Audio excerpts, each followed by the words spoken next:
सपने वो नहीं होते जो हमें सोने वक्त आते हैं, सपने तो वो होते हैं जो हमें सोने नहीं देते हैं। जी हाँ फ्रेंड्स, यदि आप सो रहे हो, सोने के समय आपको जो भी सपना आ रहा है ना, मीठे मीठे सपने, जिस वजह से आपको और सोने का मन कर रहा है, तो आप मान के चलिए कि वो सपने आपको आगे बढ़ने कभी नहीं देंगे।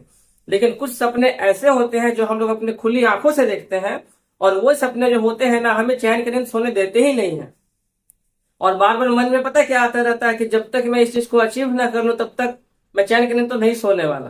तो असल में ये सपने वे होते हैं जो हमें सोने तक नहीं देते हैं, एकदम पूरा सारा चैन छीन लेते हैं।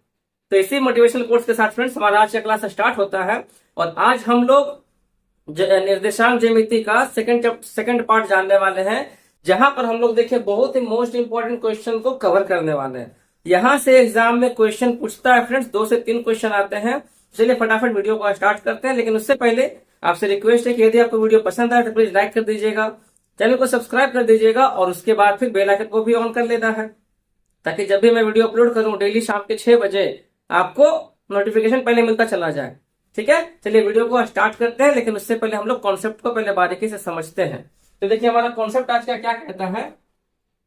आज हम लोग सीखने वाले हैं कि एक लाइन है, एक सरल रेखा है, एक रेखाखंड है, जहां पर आपको 2 पॉइंट जो है दिया गया है, और उस 2 पॉइंट को क्या करता है, कोई तीसरा पॉइंट जो है ना उसको एक अनुपात में कट करता है।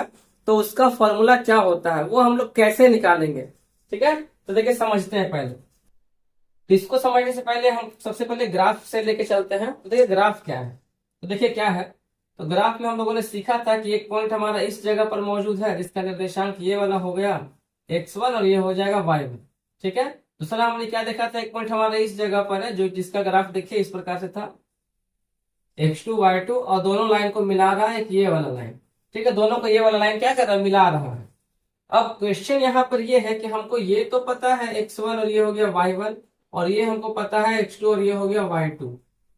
अब क्वेश्चन यहाँ पर देखिए ये बोल रहा है इसको कट करता है। ये जो रेखाखंड जो आपको मिल रहा है ना, ये देखिए जो रेखाखंड जो मिला है ये वाला, इस रेखाखंड को कहीं पर कोई कट कर रहा, मान लीजिए यहाँ पर एक पॉइंट कट कर रहा, समझेगा ध्यान से, यहाँ पर इसको बीच में एक पॉइंट पे कट कर रहा है, जिसका नाम हम लोग P रखते हैं।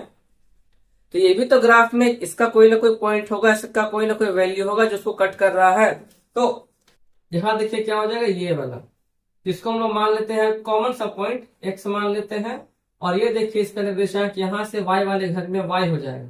तो यहाँ पे हम ये बोल सकते हैं कि जो P है, ये देखिए कि रेखाखंड हो गया। ठीक है, ए बी एक यहाँ पे रेखाखंड हो गया। तो बोल सकते हैं कि P, जो बिंदु P है, वो क्या कर रहा है यहाँ पे, रेखाखंड। ठीक है, जो देखिए बिंदु P है वो क्या कर रहा है, रेखाखंड ए बी को कितना, अब देखिए जो कट जो कर रहा है ना, वो देखिए आप इसको ऐसे भी अंदाजा लगा सकते हैं कि ये हमारा एक हिस्सा हो गया, ये हमारा 2 हिस्सा हो गया। तो बोल सकते हैं कि जो रेखाखंड P, जो P है, वो रेखाखंड ए बी को 1:2 में क्या करती है, काटती है। और हमको नहीं पता है कि 1:2 होगा कि 2:4 होगा कि 5:6 होगा। तो हम लोग क्या मानते हैं, इसको m मान लेते हैं और इसको n मान लेते हैं। यानी रेखाखंड P जो है, सॉरी, जो बिंदु P है वो रेखाखंड ए बी को क्या करती है, m/n में कट करती है। ठीक है, अब ये देखिए ये रेखा के अंदर में है ना जिसको कट कर रहा है, तो इसको हम लोग क्या बोलते हैं, अंतः विभाजन बोलते हैं। क्या बोलते हैं, इसको बोलते हैं अंतः विभाजन फ्रेंड्स। ठीक है, ये कॉन्सेप्ट हमारा बोला गया है। एक रेखाखंड है, उसके अंदर में कहीं पर आपको एक पॉइंट जो है दिखने वाला है, वो पॉइंट क्या करता है कि इसको आपको कट कर रहा है। तो किस अनुपात में कट कर रहा है, तो m/n में कट कर रहा है, जिसका निर्देशांक क्या हो जाएगा, तो भी ग्राफ में कहीं ना कहीं पे लाई करता है। तो x वाले घर में इसका नाम x हो गया, y वाले घर में इसका नाम y हो गया। चाहे तो आप यहाँ पे x3 y3 भी कर सकते हैं, बट समझने के लिए हम यहाँ पे सिर्फ x और y का देखिए यूज किए हैं। तो ये होता है अंतः विभाजन। बाह्य विभाजन क्या हो गया, जो बाहर से कट कर रहा।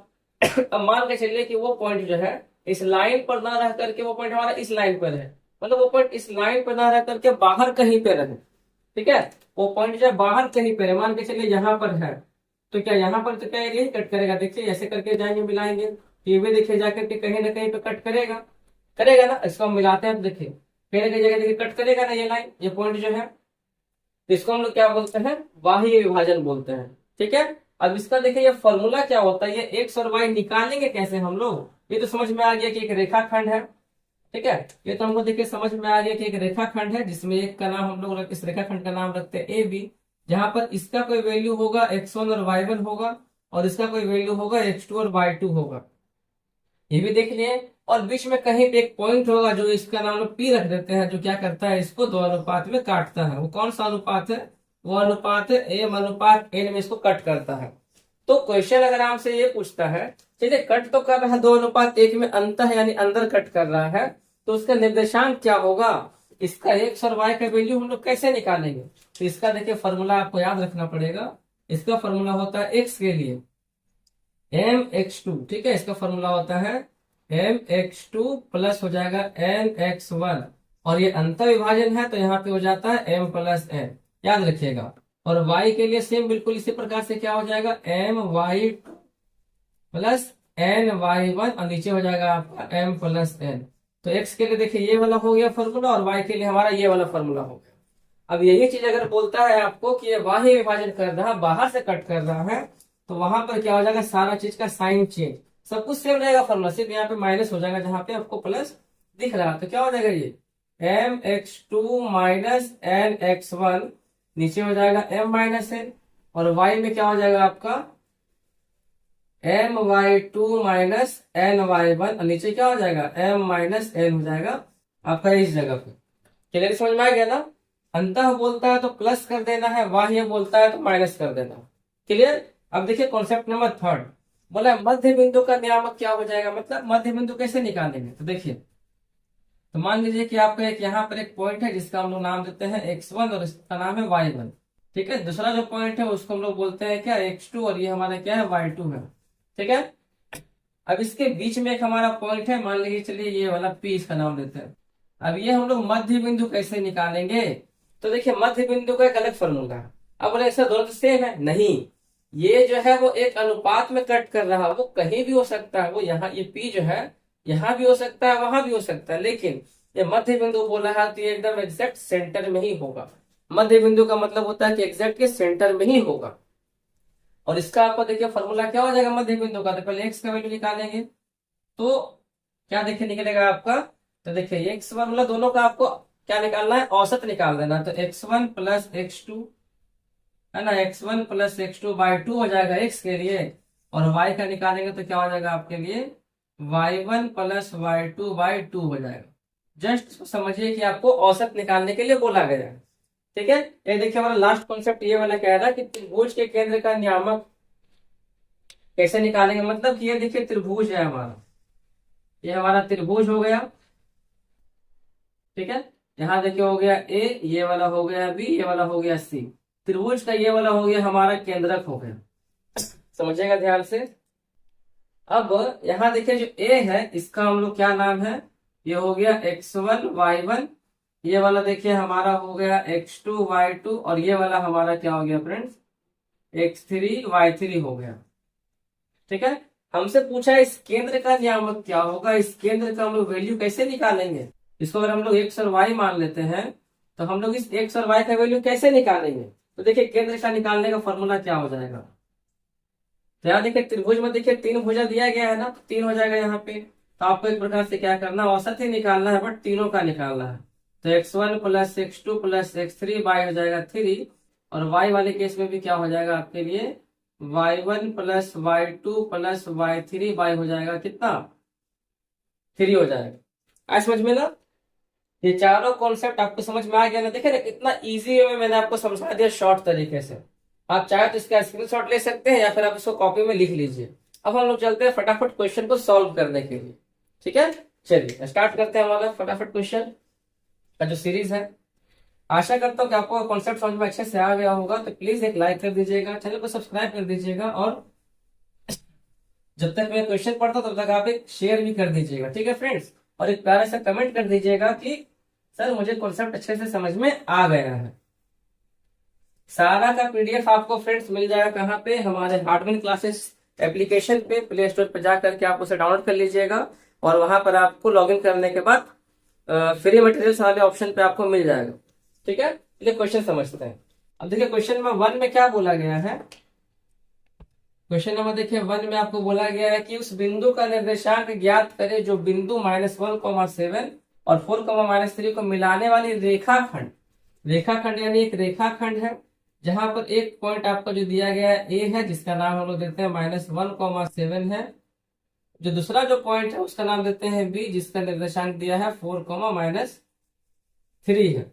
तो इस मिलाने वाले रेखाखंड जो AB को मिला रहा है वो उसको 2:3 में काटता है। 2:3 यानी 2 हिस्सा इधर 3 हिस्सा इधर, मतलब मानिए आपको यहाँ पे इसको कट कर रहा है, इसको हम लोग P रख देते हैं और बोला उसका निर्देशांक ज्ञात करें, मतलब हमसे यहाँ पर x और y का वैल्यू पूछ रहा है और साथ में ये बताया कि ये इसको 2:3 में क्या कर रहा, काट रहा है।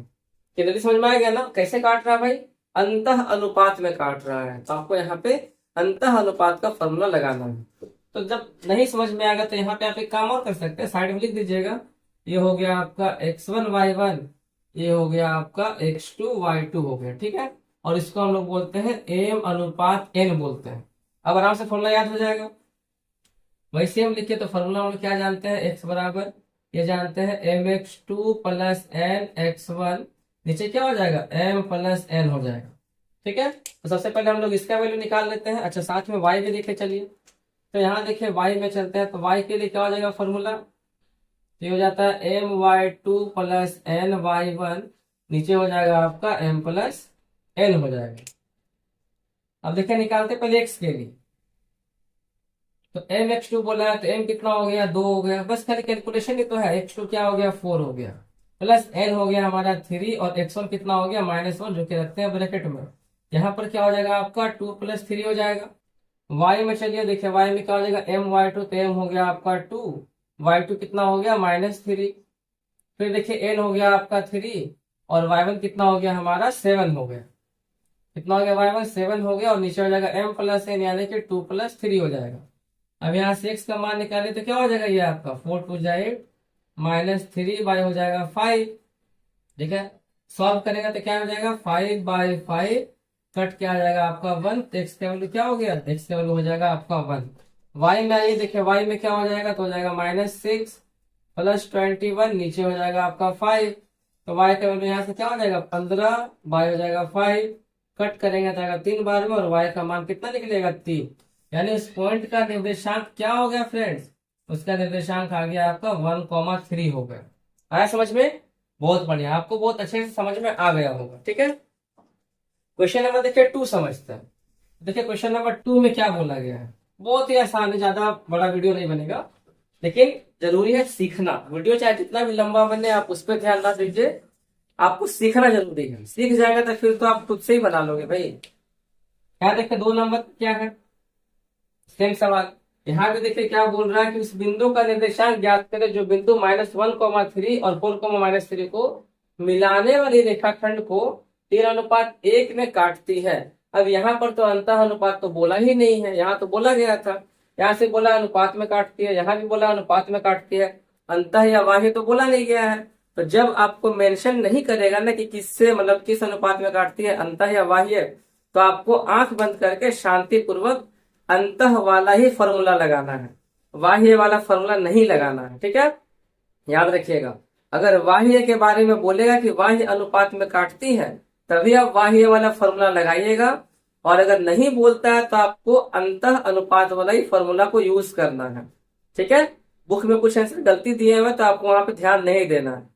आए बात समझ में। तो देखिए 2 नंबर क्वेश्चन में बस वही काम करना है। तो एक लाइन हो गया, रेखाखंड हो गया, जहां पर एक तरफ जो पॉइंट है वो बोला गया कितना है, तो ये -1,3 है, ठीक है। तो सेकंड वाला जो पॉइंट है उसको बी बोलते हैं, तो इसका क्या दिया है, तो ये हो जाएगा 4, -3 हो गया। और इसको जो कट कर रहा तीसरा पॉइंट जिसको लोग पी बोलते हैं, वो एक्स और वाई इसका निर्देशांक हो गया, और कट कितना में कर रहा, वो कट कर रहा 3:4 में कट करता। तो इसका निर्देशांक पूछा है, एक्स और वाई का वैल्यू पूछा है। इसी तरीके से आप इसको सॉल्व कर दीजिए तो क्या देखिए हो जाएगा, ये आपका इसको मान लेते हैं कि ये अनुपातेन हो गया, ये वाला हमारा x1 और ये y1 हो जाएगा, और ये वाला हमारा यहाँ पे x2 और ये y2 हो जाएगा। यहाँ से निकालते हैं x का वैल्यू क्योंकि अंतर विभाजन है, तो फॉर्मूला क्या होता है हमारा mx2 + nx1, नीचे हो जाएगा m+n, ठीक है। और y वाले केस में क्या हो जाएगा, तो ये हो जाएगा my2 प्लस ny1, नीचे हो जाएगा आपका m प्लस n। क्लियर हो गया ना। अब देखिए यहाँ पे करते हैं क्या, x इक्वल टू क्या हो जाएगा, तो m(x2) देखिए बोला गया है, तो m हो गया 3, x2 हो गया 4 हमारा, यानी कि 3 × 4 प्लस nx1, तो n हो गया 4 और x1 हमारा हो गया -1, जिसको हम लोग रखते हैं ब्रैकेट में। नीचे m प्लस n बोला, यानी कि 3 + 4 हो जाएगा। y में यहाँ पे क्या हो जाएगा, तो mx2 बोल my2 मतलब हो जाएगा कितना, 3 × -3 प्लस ny1 हो जाएगा 4 × y1, यानी कि हो जाएगा 3, और नीचे हो जाएगा आपका यहाँ पे 3 + 4 हो जाएगा। ठीक है, सॉल्व कर दीजिए। x कितना हो जाएगा, तो हो जाएगा 12 - 4/7, तो यहाँ पे हो जाएगा आपका 8/7। आपको यहाँ पे डरने का जरूरत बिल्कुल भी नहीं है कि फ्रैक्शन में आ गया है तो इससे क्या हो गया, कोई फर्क नहीं पड़ता। फ्रैक्शन में आए तो अच्छी बात है, ठीक है, नहीं आता है तो और अच्छी बात है, बट अगर आता है तो कोई दिक्कत नहीं है। यहाँ देखिए y का वैल्यू निकाले तो क्या हो जाएगा, -9 + 12, नीचे हो जाएगा 7। यहाँ पे कितना हो जाएगा, तो 12 × 3 = 9 होता है, तो यहाँ देखिए ये हो गया। इसका निर्देशांक आपका क्या निकल के आ गया फ्रेंड्स, P पॉइंट का 8/7 और 3/7 आ गया। क्लियर हो गया ना, बस यही चीज है। ये जो 9 नंबर क्वेश्चन है, यानी समझ के चलिए कि यहाँ पर आपका 1 से लेकर 10 तक सेम क्वेश्चन देखा दिया था, सेम टाइप का। तो मैंने 3 क्वेश्चन आपके लिए पिकअप किया, इसमें 2 मैंने सॉल्व किया और एक आपको सॉल्व करना है। ये आपका हो गया CW। सॉल्व कीजिए और फटाफट मुझे कमेंट कीजिए। अब चलते हैं हम लोग सेकेंड टाइप क्वेश्चन को समझने के लिए। देखिए सेकेंड टाइप क्वेश्चन में क्या बोला गया है, यहाँ पर आपसे पूछ रहा है ये बिंदु 3, 4 और 5, 12 से बने रेखाखंड के मध्य बिंदु का नियामक ज्ञात करें। मतलब जस्ट आपको बोल रहा है मध्य बिंदु निकालने के लिए। एक रेखा है, ये हो गया आपका ए, जिसका देखिए दिया हुआ 3, 4। दूसरा देखिए आपको यहाँ पे दिया गया है बी, जो कि है 5, 12। बोल रहा मध्य बिंदु का नियामक ज्ञात करें। मध्य बिंदु, दोनों के बीच का मध्य बिंदु ये वाला है, तो इसका निर्देशांक क्या हो जाएगा जो आपसे पूछा गया है। तो मैंने बताया था मध्य बिंदु के लिए फॉर्मूला क्या होता है, मध्य कितना नंबर है, 11। मध्य बिंदु देखिए, मध्य बिंदु के लिए फॉर्मूला क्या होता है, तो होता है x इक्वल टू होता है क्या, x1 + x2/2, और y के लिए क्या हो जाएगा आपका y1 + y2/2। ठीक है, तो यहाँ से x का देखिए क्या हो जाएगा, ये 3 + 5/2, यानी कि हो जाएगा आपका ये 8/2, काट के आ गया 4, x का वैल्यू कितना आ जाएगा, 4 आ जाएगा। ठीक है, यहाँ पे क्या हो जाएगा, ये तो 4 + 12/2, तो ये कितना हो जाएगा आपका 16/2, यानी कि काट के कितना हो जाएगा, तो ये हो जाएगा आपका 8। यानी बीच का वैल्यू क्या निकल के आएगा आपका, यहाँ बोल सकते हैं कि मध्य बिंदु P कितना हो जाएगा, ये आपका हो जाएगा 4, 8। क्लियरली समझ में आ गया ना। चलिए बहुत बढ़िया। एक क्वेश्चन आपके लिए है, इसको आप सॉल्व करके बता दीजिए। देखिए आप मुंह जबानी बोल सकते हो, है ना, जब बीच का नंबर औसत निकाल दीजिए। यहाँ पे क्या 8 - 2 कितना हो जाएगा, 6, 6/2 यानी 3, तो 3, कितना हो जाएगा 12 - 4 यानी कि 8, 8/2 यानी 4, यानी 3, 4 हो जाएगा इसका आंसर। ठीक है, अब चलते हैं अगले कॉन्सेप्ट की तरफ।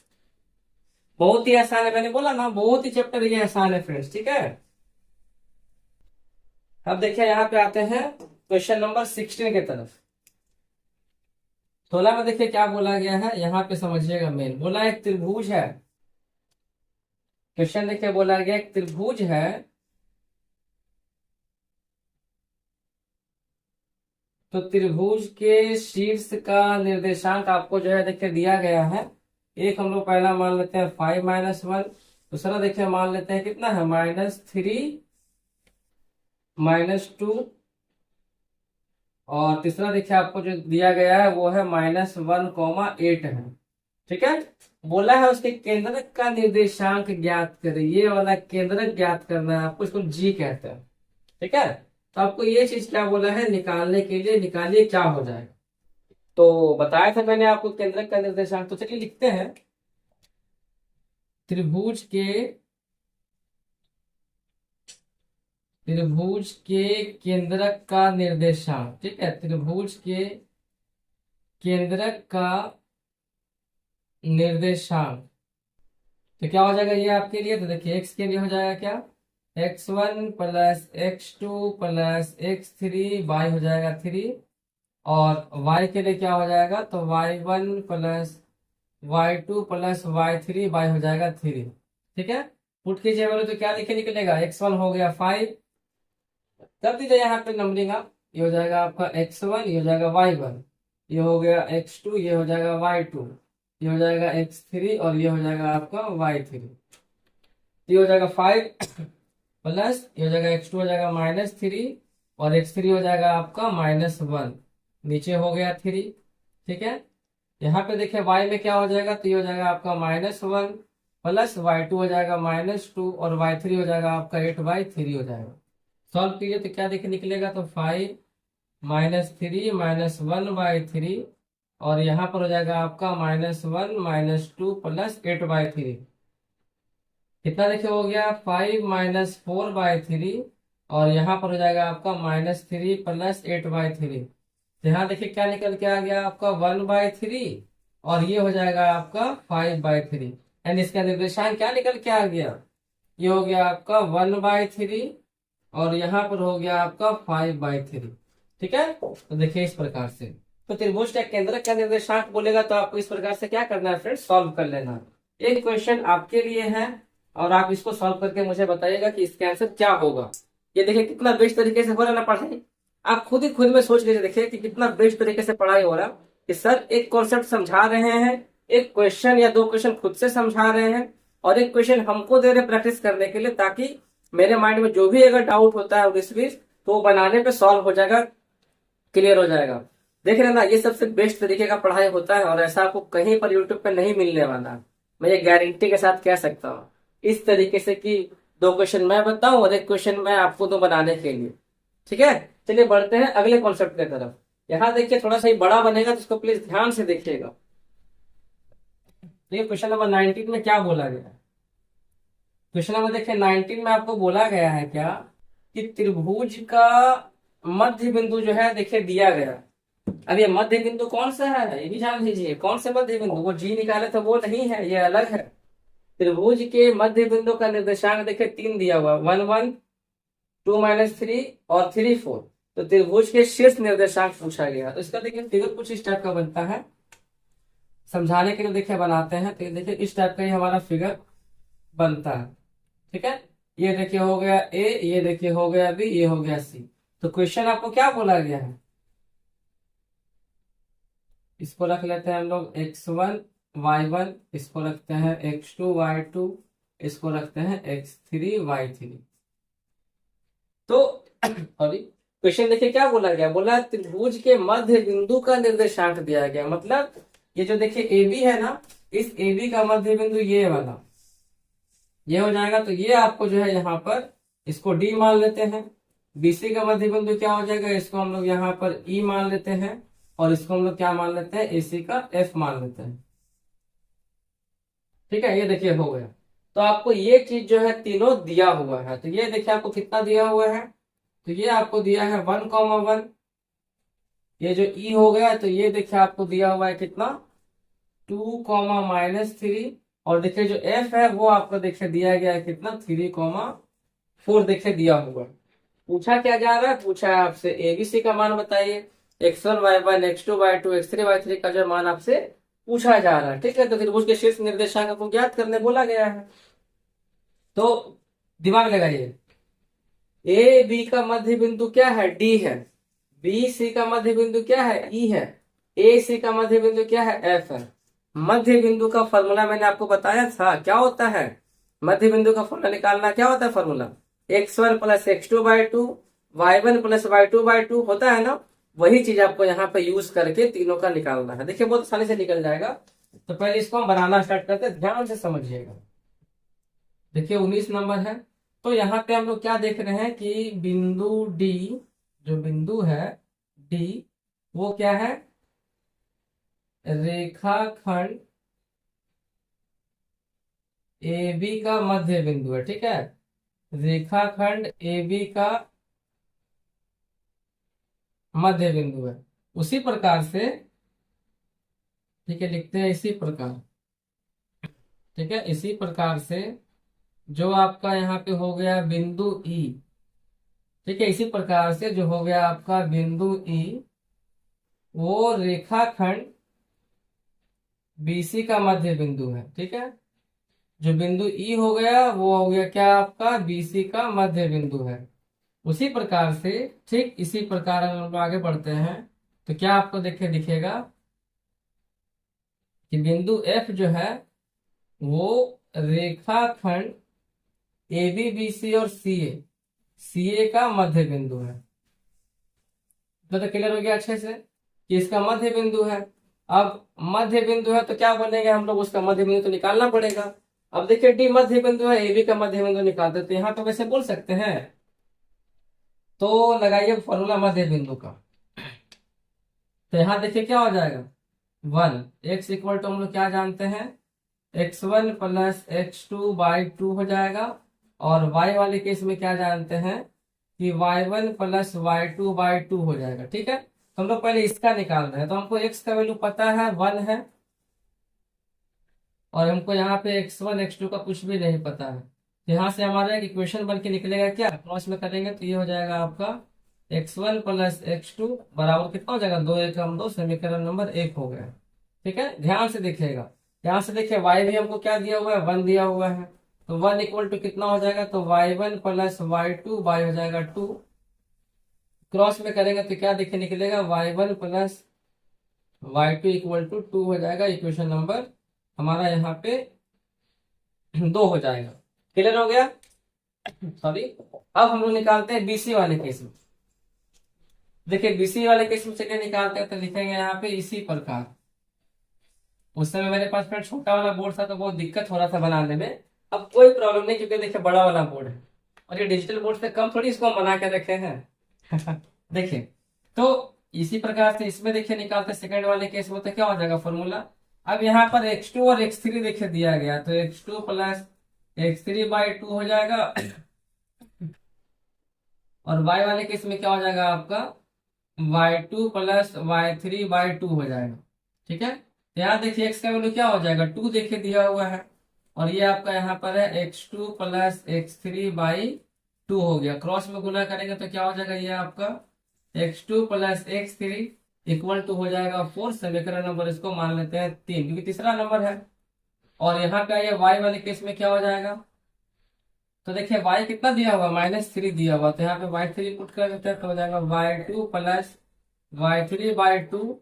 क्रॉस में करेंगे तो क्या हो जाएगा आपका, ये y2 plus y3 equal to हो जाएगा -6। समीकरण नंबर 4 हो गया। समझ आ गया ना।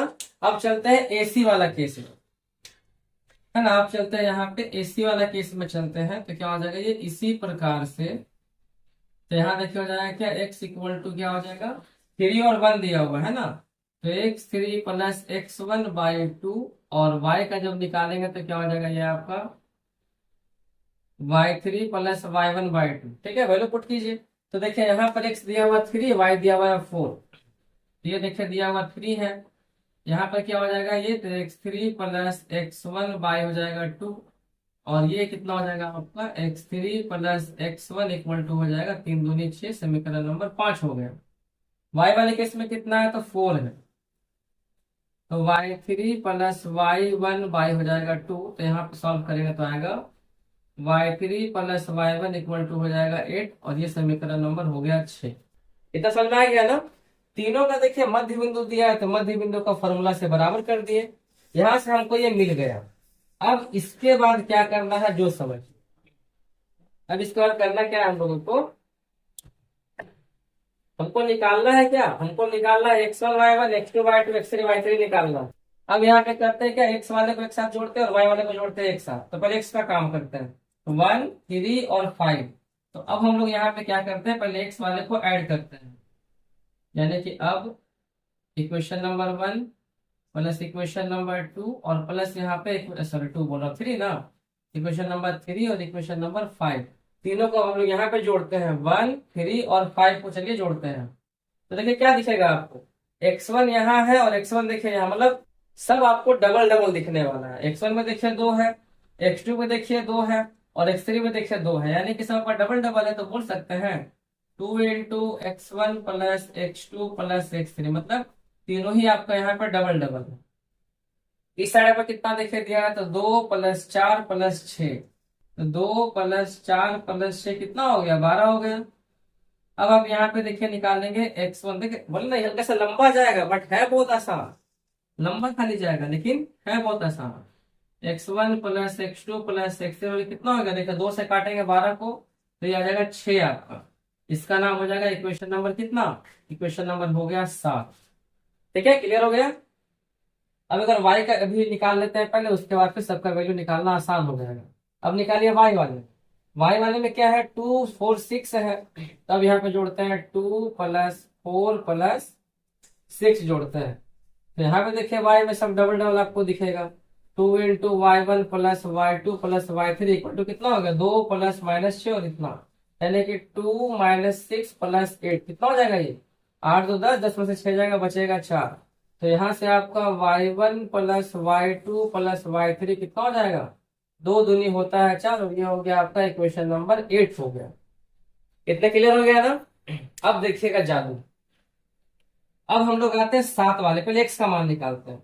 तो अगर हम लोग यहाँ पे करते हैं 7 - 1, इक्वेशन नंबर 7 है, 1 घटाएंगे, तो ध्यान दीजिए देखिए x1 और x2 से, यहाँ देखिए 3 है, 3 दिया है ना, और यहाँ देखिए सिर्फ 2 ही दिया, x1 और x2, तो इस 3 में से अगर हम 2 को घटाएंगे तो क्या बचेगा हमारे पास, सिर्फ x3 बचेगा ना। तो अगर हम 7 में से जब 1 घटाते हैं तो हमारे पास x3 का वैल्यू क्या निकल के आएगा, इससे घटा रहे 7 से, तो 6 - 2, तो 6 - 2 यानी हो गया x3 का वैल्यू कितना, ये हो गया 4। ठीक, अब क्या करना है, अब उसी प्रकार से 7 में से घटाना है इक्वेशन नंबर 3 को।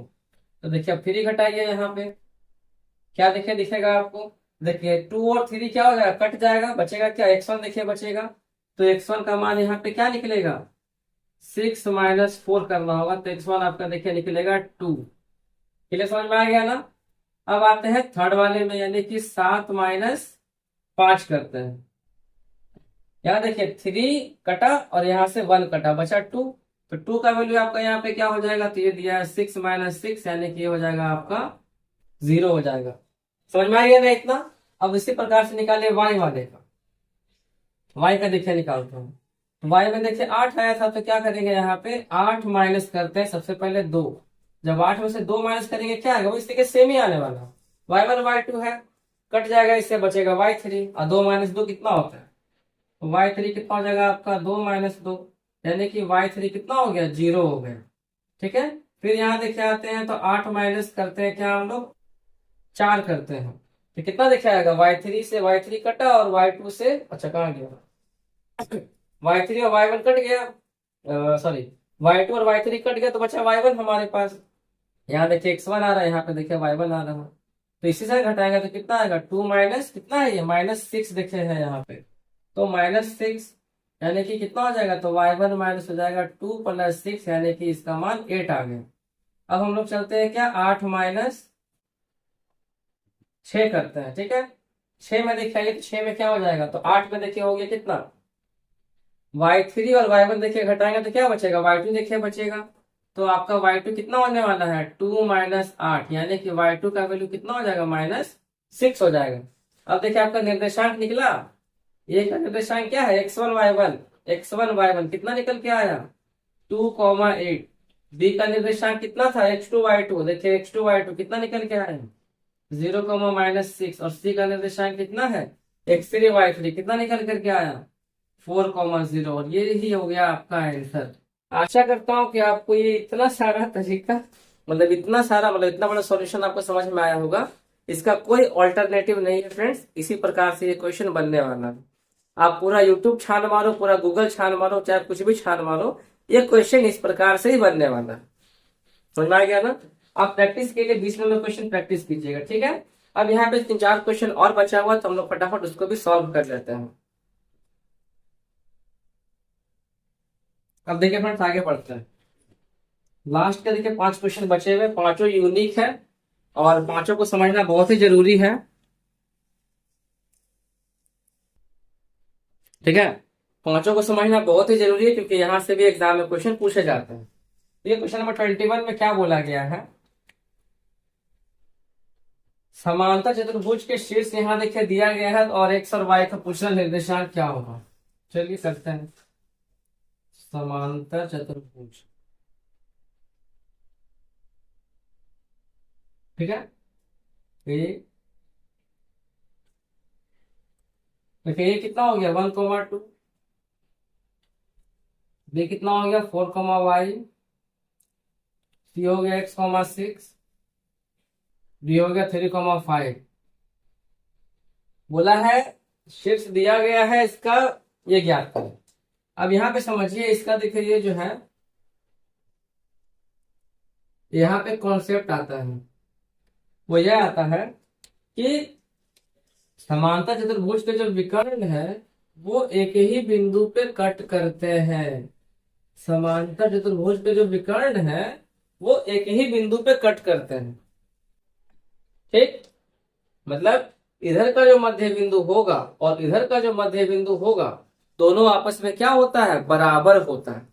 आज समझ में, मतलब समांतर चतुर्भुज जो होता है, समांतर चतुर्भुज का जो विकर्ण जो होता है वो सेम मध्य बिंदु पे कट करता है। इसका मतलब क्या हो गया कि AC का मध्य बिंदु P है और BD का भी मध्य बिंदु क्या है, P है। मध्य बिंदु P है, मतलब हम मध्य बिंदु निकाल के बराबर कर देंगे तो एक्स और वाई का वैल्यू आराम से निकल जाएगा, ठीक है। चलिए करते हैं। पहले आते हैं AC में, तो लिखते हैं क्या कि बिंदु P जो क्या है विकर्ण, ठीक है, विकर्ण AC का मध्य बिंदु है। बिंदु P क्या है, विकर्ण AC का मध्य बिंदु है, ठीक है। क्लियर हो गया। तो निकालिए क्या हो जाएगा इसका मध्य बिंदु P का, तो वही होता है सब केस में x, y होता है ना। तो यहाँ निकालिए x के वैल्यू क्या हो जाएगा, ये x1 प्लस x2 y हो जाएगा 2, और यहाँ से y के लिए क्या हो जाएगा, तो y1 प्लस y2 y हो जाएगा 2। x1 देखिए कितना हो जाएगा आपका 1, x2 देखिए कितना हो जाएगा आपका x, y2 हो गया, ठीक है, समझ में आ रहा है। और y वाले केस में देखिए क्या हो जाएगा आपका 2 प्लस 6/2 हो जाएगा, यानी कितना हो जाएगा ये आपका 8/2। तो यहाँ से देखिए x का वैल्यू कितना हो जाएगा, तो ये हो जाएगा आपका 1 प्लस x/2 और y का वैल्यू हो जाएगा आपका 4। समझ में आ गया ना। तो p का देखिए ये वाला वैल्यू निकल के आ गया कब, इस केस में। अब हम इस केस में देखिए p का वैल्यू निकालते हैं। अब यहाँ लिखते हैं इसी प्रकार, ठीक है, इसी प्रकार जो बिंदु p है, बिंदु p जो है वो क्या है, रेखा सॉरी विकर्ण है। बिंदु p जो है वो विकर्ण BD का भी मध्य बिंदु है, ठीक है। दोनों का ही क्या वो मध्य बिंदु है, किसका भी हो गया और एक हमारा उसका भी हो गया, ठीक है। तो इसका भी देखिए निकालिए क्या हो जाएगा, ये x इक्वल टू हो जाएगा आपका x1 प्लस x2/2 और y इक्वल टू हो जाएगा आपका y1 प्लस y2/2। x1 कितना हो गया, तो 4 प्लस 3/2 हो जाएगा, यानी कि कितना हो जाएगा, तो ये हो गया आपका 7/2, और y में कितना हो जाएगा, तो ये हो जाएगा आपका y प्लस 5/2 हो जाएगा, ठीक है, इतना हो गया। अब देखिए दोनों का ही तो विकर्ण का जो, दोनों ही विकर्ण का जो मध्य बिंदु क्या है, P दिया हुआ है। तो हम ये नहीं बोल सकते हैं कि दोनों का निर्देशांक भी आपस में क्या होगा, बराबर होगा। आराम से डेफिनेटली बोल सकते हैं कि जब दोनों का मध्य बिंदु जब सेम है तो दोनों का निर्देशांक भी क्या आएगा, सेम आएगा। यानी इसका जो x वाला वैल्यू है इसके x वाले वैल्यू के क्या आएगा, वो बराबर आएगा। तो बोल सकते हैं 1 प्लस x/2 जो है वो 7/2 के बराबर है, और यहाँ से y कर दीजिए तो क्या आएगा, यहाँ पे y प्लस 5/2 जो है वो हमारा इसके 4 के बराबर है, ठीक है। अब सॉल्व कीजिए तो देखिए क्या निकल के आएगा, 2 से 2 कट गया तो क्या बचा, 1 प्लस x इक्वल टू हो गया 7, तो x का वैल्यू आ गया 7 माइनस 1 यानी कि हो गया 6, ठीक है। यहाँ पे देखिए आगे तो क्या हो जाएगा, ये आपका y प्लस 5 इक्वल टू हो जाएगा 4 दूनी 8, तो y का वैल्यू क्या हो जाएगा 8 माइनस 5 यानी कि हो जाएगा ये 3 हो जाएगा। आया समझ में। तो आपका x और y का निर्देशांक क्या हो जाएगा, तो यहाँ पर आपका हो जाएगा 6,6 और यहाँ पे हो जाएगा आपका 4,3 हो जाएगा। आया समझ में। चलिए बहुत बढ़िया, आते हैं 22 नंबर क्वेश्चन के पास। देखिए 22 नंबर क्वेश्चन में क्या बोल रहा है, ठीक है। देखिए क्वेश्चन नंबर 22 में क्या बोला गया है। 22 में देखिए बोला गया है आपको कि 3,4 और k,7 को मिलाने वाली जो रेखाखंड है उसका मध्य बिंदु x,y है। ठीक है, यानी सेम बहुत इजी क्वेश्चन है ये। यहाँ देखिए एक हमारा पॉइंट दिया गया है ए, जो होती है जो है 3,4। दूसरा देखिए बी दिया गया है बी, जो कि है k,7। इसका मध्य बिंदु हमारा ये वाला है। ठीक है, तो ये मध्य बिंदु है। चलिए थोड़ा सा बढ़ा लेते हैं। तो देखिए ये वाला मध्य बिंदु है, इसको मान लेते हैं P है, जो कि दिया हुआ है आपको x,y देखिए दिया गया है। और बोला गया है कि ये आपको दूसरा लाइन दिया गया है। तो पूछ रहा है कि k का मान क्या होगा। अगर हम x और y का वैल्यू निकाल दें और उसको हम यहाँ पे इस लाइन में अगर पुट कर दें तो आराम से k का वैल्यू निकल जाएगा ना, बहुत ही इजी है। तो ये देखिए बोला, पहले ही बोल दिया कि ये मध्य बिंदु है, तो चलिए मध्य बिंदु निकालते हैं। तो यहां से निकालते हैं मध्य बिंदु। ठीक है, तो मध्य बिंदु चलिए इसका फॉर्मूला क्या होता है, x इक्वल टू क्या हो जाएगा, तो ये हो जाएगा आपका x1 प्लस x2/2। और y वाले केस में क्या हो जाएगा, y1 प्लस y2/2। तो देखिए x1 कितना हो जाएगा आपका 3 प्लस k/2 है ना, 3 प्लस k/2 हो जाएगा। और यहां से ये y का वैल्यू क्या हो जाएगा आपके लिए, तो 4 प्लस 7/2 हो जाएगा। ठीक है, x यहाँ पे क्या हो जाएगा, तो 3 प्लस k/2। और यहाँ से y क्या हो जाएगा फ्रेंड्स, तो हो जाएगा आपका 11/2 हो जाएगा। ठीक है, अब इसको इस वैल्यू पे पुट कर दीजिए इस लाइन पे, तो आपका टोटल वैल्यू निकल जाएगा। तो यहाँ पे क्या है 2x प्लस हो गया 2y प्लस हो जाएगा 1 इक्वल टू 0। यहाँ पुट कर देते हैं। तो 2 इंटू एक्स कितना हो जाएगा, तो देखिए x हो जाएगा आपका 3 प्लस k/2। और y में देखा है तो y कितना हो जाएगा आपका 11/2 प्लस 1 इक्वल टू 0 हो गया। सॉल्व कीजिए तो देखिए क्या क्या आपको दिख रहा है एकदम क्लियरली। इस 2 से ये वाला 2 कटा और इस 2 से ये वाला 2 कटा, तो बचा क्या हमारे पास, बचा देखिए ऊपर में हमारे पास 3 प्लस के, यहाँ पर बचा आपका प्लस 11 प्लस 1 इक्वल टू हो गया 0। तो कितना हो गया k प्लस कितना 15 हो जाएगा, है ना, 11 तो 14 15 इक्वल टू 0। तो k का मान कितना आ गया फ्रेंड्स, -15 आ गया निकल कर। आज समझ में k का मान कितना आ गया, -15 आ गया।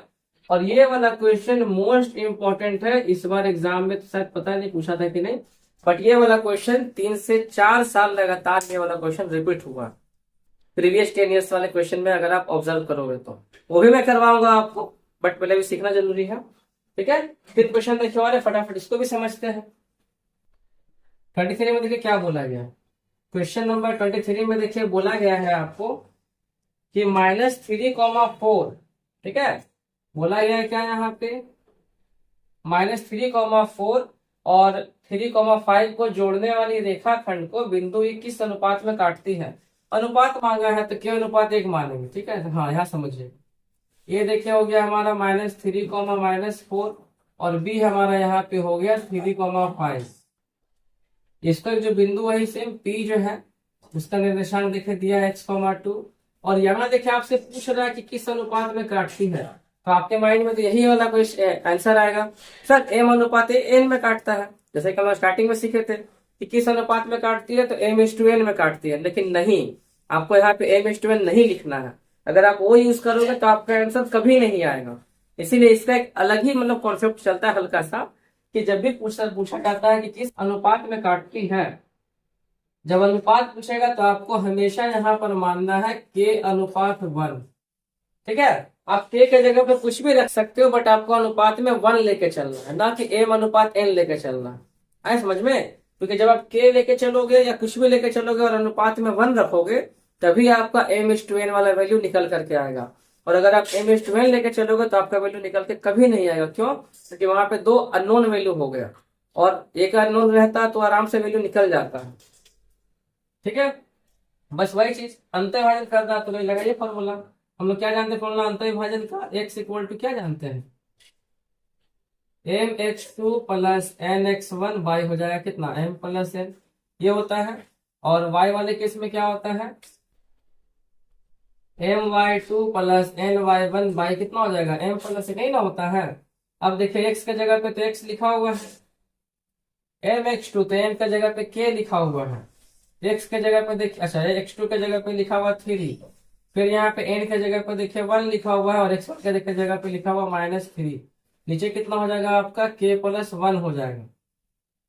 ठीक है, y वाले केस में देखिए आते हैं, तो y में क्या हो जाएगा आपका ये my2, तो m हो गया आपका k, y2 हो जाएगा आपका 5, n देखिए हो गया आपका 1, और y1 देखिए हो जाएगा कितना -4, और ये हो जाएगा आपका k+1।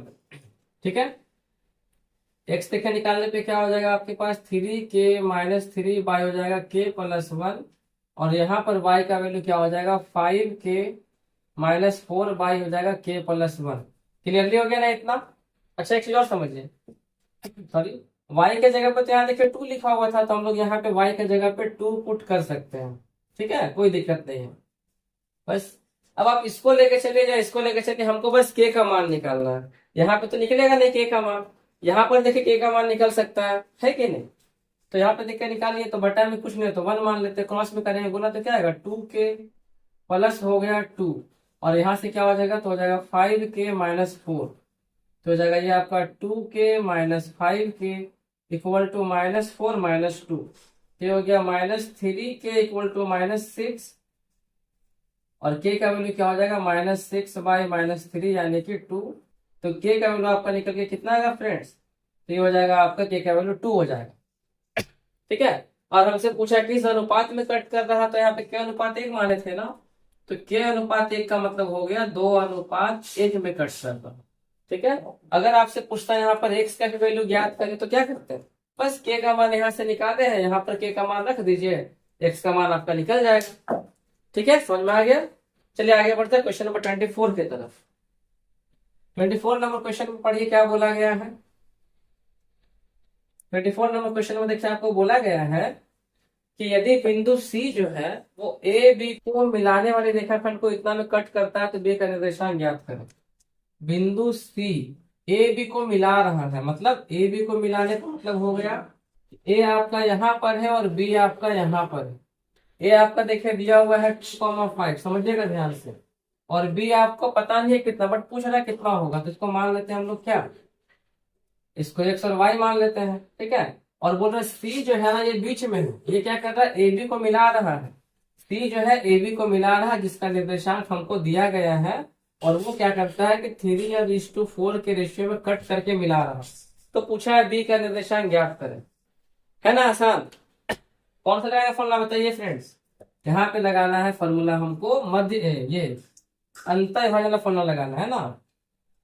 तो अंतर विभाजन का फॉर्मूला क्या होता है, x equal to mx2 plus nx1 y हो जाएगा m प्लस n, और यहाँ y वाले केस में क्या हो जाएगा, तो my2 प्लस ny1 नीचे हो जाएगा आपका m प्लस n हो जाएगा। ठीक है, x का देखिए जगह पे क्या दिया हुआ -1, mx2 बोला तो m, x2 का जगह हो जाएगा 3x, और nx1 का जगह हो जाएगा 4 इंटू x1 यानी कि इतना 4 दूनी 8, और नीचे हो जाएगा आपका 3 + 4।